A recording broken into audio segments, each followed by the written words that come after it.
Let's pause and compare the deed types we've just covered. Seeing these side by side helps reinforce what each deed does, and just as importantly, what it does not do. A grant, bargain, and sale deed transfers ownership immediately, includes limited implied promises by the grantor, and is the most commonly used deed in Nevada. It provides some assurance but not a full warranty. This is the default deed you'll see in many ordinary transactions. A quitclaim deed transfers only the interest the grantor may have, includes no promises or warranties, and can convey nothing at all if the grantor has no interest. Quitclaim deeds are often used for internal or corrective purposes, but they're not a guarantee of ownership. Warranty deeds shift risk to the grantor. General warranty deeds provide broad protection covering the entire chain of title. Special warranty deeds limit that protection to the grantor's period of ownership. These deeds are less common in Nevada and are typically used only when the parties intentionally agree to that level of warranty. Transfer on death deeds are fundamentally different. A TOD deed does not transfer ownership during life, names a beneficiary who receives the property at death, and is revocable during the owner's lifetime.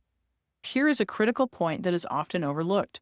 After the owner's death, the property remains subject to a statutory hold period before it can be freely conveyed. That hold exists to allow creditors of the decedent to assert claims against the property.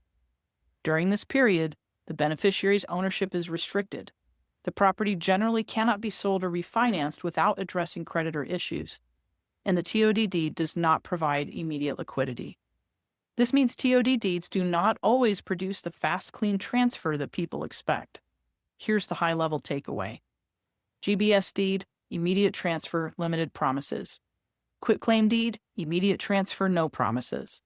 Warranty deeds, immediate transfer, broad or limited warranties. TOD deed, delayed transfer, subject to creditor hold. Each deed serves a different purpose, and none of them are interchangeable. Your role is not to select the best deed.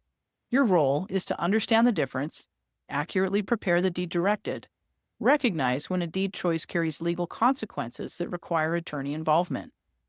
Being able to explain these distinctions at a general level is what makes you a competent ethical document preparer. Deeds differ, not just in language, but in timing, risk, and consequences.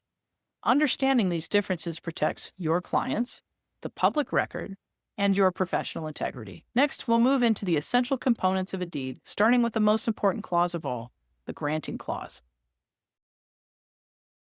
This video is provided for general educational purposes only. It is not legal advice, and it does not take the place of advice from a qualified attorney.